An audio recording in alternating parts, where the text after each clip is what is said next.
Hello students, welcome to iExamB. This is Sonal Saklani. So IBPS AFO एक one of the major examinations है जो हर साल होता है. हर साल बैंकिंग में जो एग्रीकल्चर फील्ड ऑफिसर्स हैं उनका रिक्रूटमेंट होता है and most of the students इसकी प्रिपरेशन करते हैं. अब इस साल यानी कि 2024 में जितने भी स्टूडेंट्स इसके लिए एम कर रहे हैं, हो सकता है बहुत सारों का लास्ट ईयर 2023 में प्री क्लियर नहीं हुआ या मेंस क्लियर नहीं हुआ, तो वो इस साल प्रिपरेशन कर रहे हैं. साथ ही साथ जो अभी फ्रेशर्स हैं जिनका अभी ग्रेजुएशन कंप्लीट हुआ है वो भी इस बार इसके लिए एम करेंगे. तो एम करने से पहले क्या ज़रूरी है कि हम जान लें कि पेपर क्या होता है, क्या है IBPS AFO में है, क्या इसमें मोस्टली जो आपके मन में क्वेश्चंस होते हैं, फ्रीक्वेंटली आस्क्ड क्वेश्चंस. तो वही आज हमारा टॉपिक है कि फ्रीक्वेंटली आस्क्ड क्वेश्चंस आपके दिमाग में जो भी हैं इससे रिलेटेड, वो मैं आज ट्राई करूँगी कि आपके डाउट्स क्लियर हो जाएँ. ठीक है, तो स्टार्ट करते हैं हमारा सेशन. तो सेशन स्टार्ट करने से पहले आज की जो एक बड़ा सरप्राइज़ है वो है कैलाश सर की तरफ से. कैलाश सर का आज बर्थडे है 31 को. ठीक है, सो एक तो आप कमेंट सेक्शन में लिख सकते हैं सर को विश करने के लिए, और दूसरी चीज़ कि सर को एक गिफ्ट देने के लिए आप ये कर सकते हैं कि सर से पढ़ने आप आ सकते हैं. सर को गिफ्ट नहीं बल्कि आप खुद के लिए भी एक गिफ्ट ले सकते हैं. ये सर की तरफ से सर ने आपके लिए क्या गिफ्ट यहाँ पर दिया है कि जो IBPS AFO का 12 मंथ्स की वैलिडिटी के साथ जो कोर्स है वो आज के लिए सिर्फ 3388 रुपीज़ में अवेलेबल है. ठीक है, तो सिर्फ आज ही के लिए ये वैलिड है.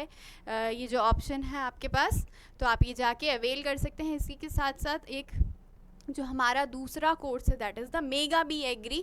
इसमें जितने भी आपके एग्रीकल्चर से रिलेटेड एग्जामिनेशंस हैं, कोई भी अगर अभी ग्रेजुएट है जिसने भी ग्रेजुएशन कंप्लीट करी है, वो अगर PG के लिए प्रिपरेशन करना चाहता है और साथ ही साथ चाहता है कि जॉब के लिए भी प्रिपरेशन करें, तो आप ये हमारा एक कोर्स ले सकते हैं मेगा बी.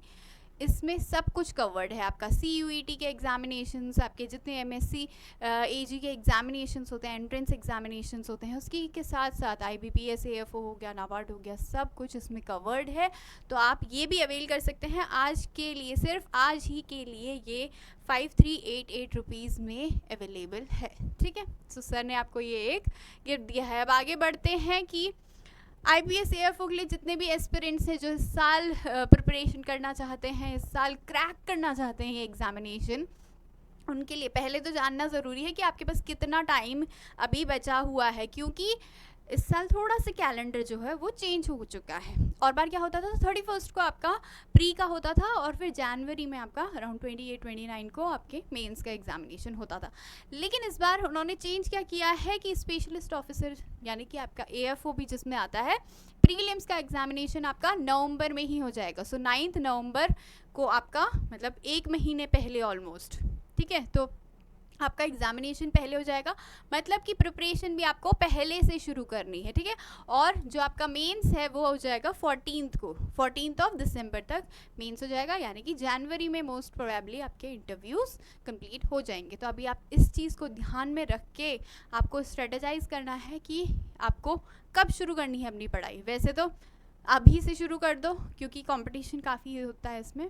ठीक है, नेक्स्ट क्वेश्चन आता है कि what is the essential qualification. So बहुत बारी क्वेश्चंस आते हैं हमारे यहाँ कि मैम एग्री टेक वाले इसमें एलिजिबल हैं कि नहीं, बायोटेक वाले एलिजिबल हैं कि नहीं, या फिर फिशरीज़ वाले या फिर हॉर्टिकल्चर वाले. क्योंकि मोस्ट ऑफ द आपकी जो वैकेंसीज़ आती हैं ना और जगह जो स्टेट वाले एग्जामिनेशंस होते हैं या फिर और भी कोई एग्जामिनेशन CWC वगैरह के एग्जामिनेशन, तो वहाँ पर जो क्राइटेरिया होता है या फिर जो एलिजिबिलिटी है वो थोड़ा नैरो कर देते हैं. वो BSc एग्रीकल्चर वाले ही कहीं पर एलिजिबल होते हैं या फिर सिर्फ आप बोल सकते हो हॉर्टिकल्चर वाले ही कहीं पर एलिजिबल होते हैं. लेकिन IBPS AFO एक ऐसा एग्जामिनेशन है जहाँ पर कि मोस्ट ऑफ द स्टूडेंट्स आपके, ठीक है, मोस्ट ऑफ द स्टूडेंट्स कौन से, जिन्होंने भी 4 साल की डिग्री करी है किसमें, ना सिर्फ BSc एग्रीकल्चर में बट हॉर्टिकल्चर वाले भी यहाँ पर एलिजिबल हैं. ठीक है, एनिमल हस्बेंड्री से, वेटनरी साइंस से जिसने भी करी है, डेयरी साइंस हो गया, फिशरीज़ हो गया, pisciculture, agriculture marketing cooperation and banking, agro forestry and forestry, cultural biotechnology, food science, agri business management ABM वाले, food technology, dairy technology, agri engineering, sericulture, fisheries engineering. सब के सब इसमें एलिजिबल हैं, ये सभी ये एग्जामिनेशन दे सकते हैं, ठीक है। और क्या इसमें क्राइटेरिया होता है, एज लिमिट। तो एज लिमिट क्या है, 20 से 30 इयर्स के बीच में ही होनी चाहिए, इतना ही। 30 इयर्स के बियॉन्ड आप नहीं भर सकते अनटिल अनलेस आप किसी कैटेगरी के हो, ओबीसी, एससी, एसटी, उनको रिलैक्सेशन इसमें मिलता है, ठीक है। स्केल 1 की ये पोस्ट है। फिर which all banks participate in IBPS, तो IBPS जैसे आपको पता ही है मोस्ट ऑफ द बैंक्स के लिए ये एग्जामिनेशन कंडक्ट करवाता है। तो यहाँ पर AFO कौन कौन से बैंक्स में होता है आपका, बैंक ऑफ बड़ौदा हो गया, bank of India, bank of Maharashtra, Canara bank, central bank of India, Indian bank, Indian overseas bank, PNB, ये सारे आप बैंक्स यहाँ पर देख सकते हैं, यूनियन बैंक, यूको बैंक, ये सारे ही बैंक्स इसमें पार्टिसिपेट करते हैं।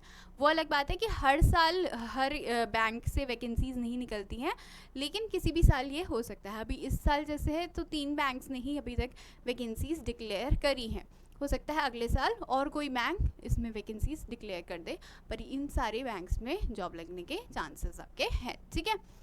नेक्स्ट चीज़ है कि is the exam too difficult, too difficult तो नहीं बोलूँगी मैं, क्योंकि UPSC जितना तो डिफ़िकल्ट नहीं है ये, ठीक है। अगर आप कंसिस्टेंट हैं, अगर आप ठीक से मेहनत करते हैं, हार्ड वर्किंग है थोड़ा बहुत भी, और अगर आप कंसिस्टेंट हैं तो बहुत इजीली आप ये एग्ज़ाम क्या है क्रैक कर सकते हैं। बहुत डिफ़िकल्ट नहीं है एग्ज़ामिनेशन, UPSC का नहीं है, सिर्फ बैंकिंग है, स्पेशली स्पेशलिस्ट ऑफिसर्स में, ठीक है। PO वाला आप एक बार को बोल सकते हैं कि वहाँ पर ज़्यादा नंबर ऑफ़ स्टूडेंट्स होते हैं, वहाँ पर कंपटीशन ज़्यादा हो सकता है, लेकिन स्पेशलिस्ट ऑफिसर में कंपैरेटिवली आपका कंपटीशन कम है, ठीक है। तो थोड़ा भी आप अगर ढंग से पढ़ेंगे, थोड़ा कंसिस्टेंट रहेंगे, तो it's easy to crack this exam. दूसरा है कि how many months of preparation is required, depends. First thing कि आपने QRE यानी कि क्वांट रीजनिंग इंग्लिश के बेसिक्स अगर कर रखे हैं तो आप 1-2 महीने की स्टडीज़ में भी इसको क्रैक कर सकते हैं, प्रीलिम्स क्रैक कर सकते हैं, अगर आपने पहले से बेसिक्स कर रखे हैं। अगर बेसिक्स नहीं करे हैं तो पहले आपको बेसिक्स अपने सुधारने पड़ेंगे, ठीक है। वो आपका बेसिक से आप क्वांट रीजनिंग इंग्लिश पढ़ेंगे, फिर उसके बाद आप प्रैक्टिस उसकी शुरू करेंगे। अब डिपेंडिंग ऑन योर कैपेबिलिटी आप ले सकते हैं कि अगर आप अभी से शुरू करते हैं तो 1-1 घंटा भी अगर आप पढ़ेंगे तो हो सकता है आपका वहाँ तक मतलब क्लियर होने के चांसेस हैं। अगर आपकी थोड़ी भी वीक है तो आप ज़्यादा उसे टाइम दीजिए, बट डिपेंड करता है कि आपकी कैपेबिलिटी कितनी है, आप किस तरह से समझते हैं। कुछ लोग होते हैं कि बहुत क्विकली ग्रैब कर लेते हैं, कुछ को थोड़ा ज़्यादा टाइम लगता है। लेकिन आपको ये नहीं समझना है कि मेरे को ज़्यादा टाइम लगता है समझने में तो मैं एग्जामिनेशन नहीं कर सकता हूँ, नहीं, ऐसा कुछ भी नहीं है, ठीक है। Even the average student can also crack this exam, below average वाला भी कर सकता है अगर वो हार्ड वर्क करेगा और मेहनत करेगा तो, ठीक है। तो हाउ मैनी मंथ्स ये सब्जेक्टिव है आपका, कि डिपेंडिंग ऑन कि आप किस तरह से प्रिपरेशन कर रहे हैं, स्मार्ट वर्क कर रहे हैं, तो आप बहुत इजीली इसको क्रैक कर सकते हैं। डिफ़िकल्ट बिल्कुल भी नहीं है एग्जामिनेशन। प्रीलिम्स की अगर हम कट ऑफ देखें पिछले कुछ सालों की, ठीक है, सो 2021 में 21 थी, 2022 में 17 थी, 2023 में 36.88 पहुँच गई। अब आप इसमें देखेंगे कि यार AFO जो कट ऑफ है ये तो क्या है, थोड़ा वेरिएबल है, हर साल ऊपर नीचे होता रहता है। अब देखिए ये क्या करना है आपको, इसमें आपको स्ट्रेटजाइज करना है। पहले तो आप देखिए कि हर एक जो आपका पोर्शन है, सेक्शनल कट ऑफ क्योंकि इसमें होती है, तो सेक्शनल कट ऑफ के लिए आपको सेक्शनल मतलब ये जो हर एक क्वेश्चंस है ना आपके, इंग्लिश के हो गए, रीजनिंग के हो गए, क्वांट के, सबके क्वेश्चंस आपको प्रैक्टिस करने हैं, सबके क्वेश्चंस आपको करने ही हैं सेक्शनल कट ऑफ क्लियर करने के लिए। अब यहाँ पर आप क्या करेंगे स्ट्रैटेजी, देखिए ये सोच के बिल्कुल मत जाइए पहले से ही कि अगर आप कट ऑफ देख लें और फिर आप बोलें कि जैसे इस साल मोस्टली स्टूडेंट्स के साथ हुआ कि उन्होंने कट ऑफ देख रखी थी कि कितनी है कट ऑफ, पिछली बार की 4.75 गई थी, फिर रीजनिंग में 6 गई थी और क्वांट में 9 गई थी, ठीक है। तो उन्होंने क्या करा कि उतने ही क्वेश्चंस करे, ठीक है। अब इस साल थोड़ा ज़्यादा उसमें बढ़ गया वेटेज, ठीक है। तो इसीलिए आपको क्या करना है, ये नहीं सोचना है कि कट ऑफ कितनी की थी उसके बेसिस पे हम देखें, सॉरी 2022 का है ना, हाँ ये वाला था, तो उसके बेसिस पे आपको नहीं देखना है। आपको क्या करना है, आपको हर एक जो सेक्शन है इसमें 50-50% स्कोर करने का टारगेट करना है, ठीक है। इंग्लिश में 25 आपके मार्क्स के क्वेश्चंस होते हैं, 50 क्वेश्चंस होते हैं, तो 50 क्वेश्चंस में से टारगेट कीजिए कि 25 आप कर ही आए, ठीक है। बहुत पहले से अगर आप प्रिपरेशन करोगे तो ये 25 क्वेश्चंस करना बहुत डिफ़िकल्ट नहीं है। हाँ, लास्ट टाइम पे अगर आप करेंगे तो शायद डिफ़िकल्ट हो जाए वहाँ पर, ठीक है। वरना अगर आप अभी से प्रिपरेशन कर रहे हैं तो ये टारगेट आप ले सकते हैं कि 25% मतलब 25 क्वेश्चंस आपको इंग्लिश के करने हैं, 25 रीजनिंग के करने हैं, 25 आपको क्वांट के करने हैं। फिर इसमें एक्यूरेसी हो सकता है कि आपकी एक्यूरेसी ऊपर नीचे थोड़ी बहुत हो जाए, लेकिन अगर आप, मैं इतना तो आपको इंश्योर कर सकती हूँ कि अगर आप 50% हर एक सेक्शन में अगर आप मार्क्स ले आएंगे तो आपको टेंशन लेने की ज़रूरत नहीं पड़ेगी कट ऑफ कितना जाएगा, और ईजिली आपका कट ऑफ से तो ऊपर चला ही जाएगा। देखिए, क्योंकि कट ऑफ कितनी रही है 36, अगर आप 50% आप करते हैं तीनों में तो आपके अराउंड 62.5 तक बन सकते हैं अगर सारे करेक्ट हुए। नहीं भी होंगे तो एटलीस्ट 55 या 50 तक भी आपके मार्क्स आ जाएंगे। 50 से ज़्यादा तो अभी तक कभी कट ऑफ गई नहीं है, ठीक है। तो इतना तो आप इंश्योर हो जाएंगे अगर आप उतना अपना टारगेट लेके चलते हैं, ठीक है। सो आपको इंश्योर करना है क्या, 50% मार्क्स प्रीलिम्स में। फिर आता है आपका मेंस का। अब मेंस में क्या है, हर बार थोड़ा आपका डिफरेंट पैटर्न आता है। पिछले साल क्या था, बहुत डिफ़िकल्ट क्वेश्चंस आए थे। इस साल क्या है, थोड़ा इजी क्वेश्चंस आए थे। तो इसीलिए आपको इसकी जो मेंस की प्रिपरेशन है वो पहले से शुरू करनी है। जो प्रीलिम्स की आप हो सकता है अगर आपके पहले से बेसिक्स क्लियर है तो आप प्री का जो एग्जामिनेशन है उससे 2 महीने पहले स्टार्ट कर सकते हैं प्रिपरेशन प्रीलिम्स की। लेकिन मेंस की एग्जामिनेशन की प्रिपरेशन आप अभी से शुरू कर दीजिए, क्योंकि मेंस का जो आपका सिलेबस है वो काफ़ी ज़्यादा वास्ट है, ठीक है। और क्वेश्चंस क्या है, कहीं से भी आ जाते हैं। तो मेंस की प्रिपरेशन आप करना शुरू कर दीजिए। अगर इसकी कट ऑफ हम देखें तो लास्ट ईयर 63.2 आई थी। इस साल की अब पता चलेगी कि कितनी कट ऑफ रही है, ठीक है।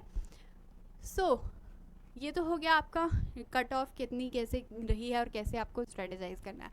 फिर आते हैं क्वेश्चन स्टूडेंट्स की तरफ से कि is self study enough to clear this examination. Yes, बिल्कुल। अगर आप कंसिस्टेंट हैं, अगर आप डिसिप्लिन हैं, आपके पास रिसोर्सेज हैं। रिसोर्सेज होना इम्पॉर्टेंट है, क्योंकि देखिए कई बार क्या होता है ना, स्टूडेंट्स रिसोर्सेज कलेक्ट करने में ही बहुत ज़्यादा टाइम वेस्ट कर देते हैं और फिर उनको लगता है कि हमारे पास जितना मटेरियल है वो इनफ है कि नहीं, तो हम दूसरी और सारी बुक्स भी ले लेते हैं। वो आपको इंश्योर करना है कि आपके जो रिसोर्सेज हैं वो पर्टिकुलर रहें, उन रिसोर्सेज को आप बार बार रिवाइज़ कीजिए। तो आपका सेल्फ स्टडी से बहुत ज़्यादा डिफ़िकल्ट नहीं है एग्जामिनेशन क्रैक करना, ठीक है। सेल्फ स्टडी से भी कंसिस्टेंट रह के हर दिन अगर आप अभी से भी 2-2 घंटे भी अगर आप निकालते हैं मिनिमम, तो भी आप ये एग्ज़ामिनेशन अच्छे से बहुत फ्लाइंग कलर्स के साथ एग्ज़ामिनेशन पास कर सकते हैं। तो सेल्फ स्टडी से हो सकता है, बिल्कुल हो सकता है आपका क्रैक एग्ज़ामिनेशन, ठीक है। सो ये थे आपके कुछ of the some of the FAQs जो मुझे मिलते हैं, जो बहुत सारे स्टूडेंट्स बहुत बार टेलीग्राम में ऐसे क्वेश्चंस देते रहते हैं।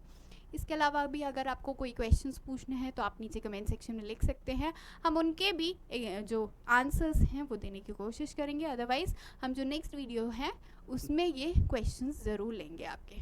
बाकी आज का जो सरप्राइज़ है वो कैलाश सर की तरफ से है, तो फिर आप ये अवेल कर सकते हैं। Thank you for watching.